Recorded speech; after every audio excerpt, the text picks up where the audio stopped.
to be with Abraham, with God, and the rich man dies and he goes to the other place where he's in agony in the flames. And it's interesting, the rich man still hasn't figured out that he still has sort of an arrogance that, oh, Lazarus, you just go and serve me. Go get some water and you can help me out. He still doesn't really recognize the dignity of Lazarus even in that situation. But there's a conversation that starts between the rich man and Abraham. And Abraham, basically the rich man says, okay, I'm realizing that there's no hope for me. There's no way for me to cross from there to where you are. But at least send Lazarus to go and tell my brothers, because they're going to be stuck in the same situation that I am. Because they're living life exactly the same way I did. That they're going through they're going to the synagogue, they're going to the temple, they're doing all the right stuff, but they're disconnected from God, disconnected from noticing the people around them, disconnected from using their resources to be a blessing in the world, and they're going to end up the same place that I am right now. And what does Father Abraham say to the rich man? They have Moses. They already have been told how they're supposed to love God and love each other and be a blessing in the world. They have the prophets who were sent to wake them up, to remind them that they need to be connected to God, to each other, and to the world. And the rich man says, I had those things and those weren't enough. They need more. Send Lazarus. If there is some miracle happens and he's raised from the dead, it'll get my brother's attention and they'll end up living in a different way. And what does Abraham say? If they didn't listen to Moses, if they didn't listen to the prophets, they're not going to listen even if someone is raised from the dead. That brings us to a familiar place, right? Is it possible that there are people in the church today who have Moses, we learned our 10 Commandments, we went to catechism, who have the prophets, we've heard sermons and we've heard Jeremiah and Amos and all these people telling us to wake up and be connected to God and to each other and to our purpose. We even have what the rich man was asking for. We have someone who came and lived and died and was raised from the dead to reconnect us with God. Mm-hmm.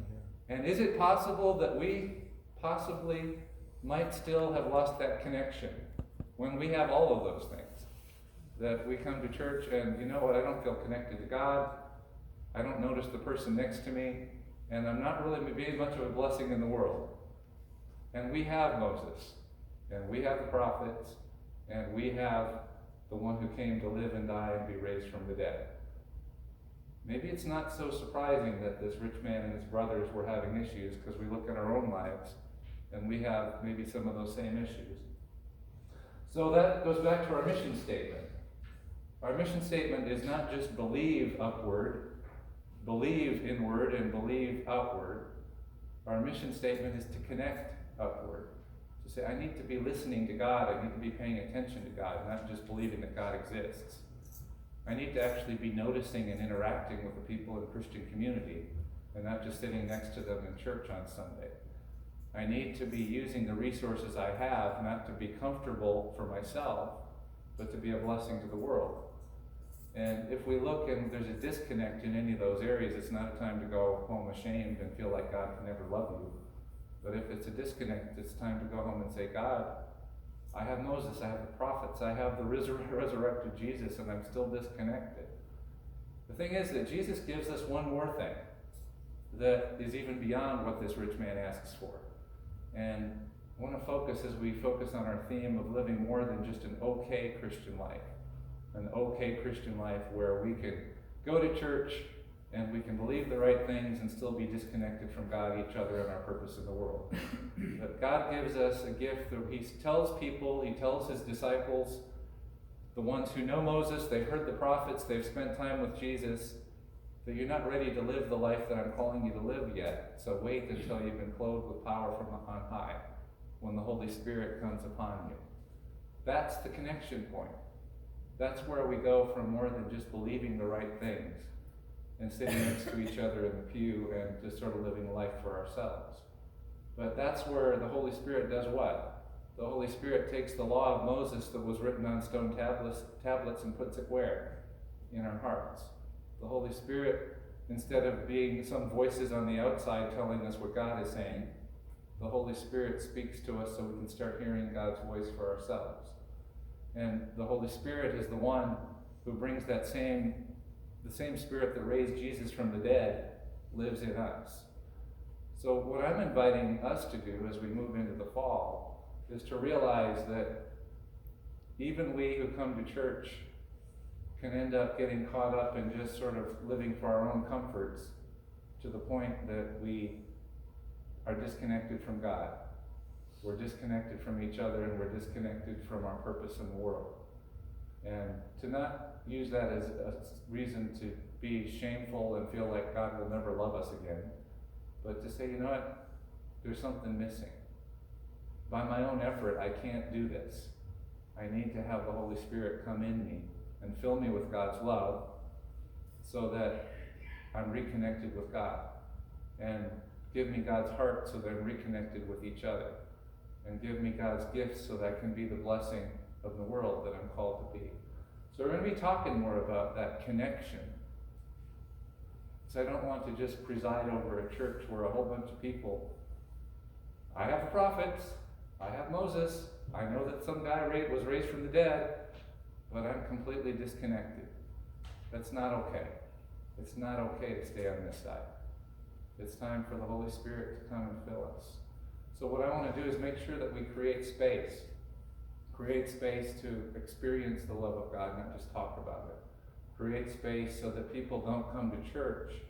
I think there's a lot of people who come to church, they've had an issue that they bring to church for a week or a month or a year or 50 years, and they're basically sitting at the gate outside of everyone else, and they might get a few scraps of God's grace, but nobody knows what they're going through. Nobody knows what your issue is, and nobody really sees you. I hope in a small congregation like this, that's not the case. But I've got a sense there probably are some people that feel like Lazarus, that here we are in the riches of God's grace, but I just feel like I'm getting some scraps. Nobody actually talks to me. Nobody actually pays attention to me. That's not okay. We need to take time so that nobody goes home spiritually hungry. So that nobody goes home saying, I've got this issue, but nobody knows about it and nobody's prayed for it. So we're going to be creating more spaces for us to make sure that nobody goes home without receiving the grace of God for whatever's going on in your life. And where we're going to take more time to say, God, I need more than just head knowledge. I need your Holy Spirit to come and bring the law inside of me. Bring your voice inside of me. And then give me your heart, give me your spirit, and help me to see I've got so many resources that were meant to be more than just things to make me comfortable. But they were meant so that there's no hungry Lazaruses. And they were meant so that the world around sees how good God is because of the way that I'm living my life. And that comes with moving beyond information to connection. So take some time to look at your connections. If your spiritual life is not firing up, maybe there's some disconnect. You might have with a fuel, you might have a spark plug, you might have everything that's supposed to be there, but it's just not connecting. And it's time to just say, God, this isn't working. I don't want to stay over here. I don't want to end up going and coming to the end of my life and just saying, you know what, I basically slept through everything. I slept through my connection with you. I slept through my connection with the people I went to church with. And I slept through my purpose in the world. Amen.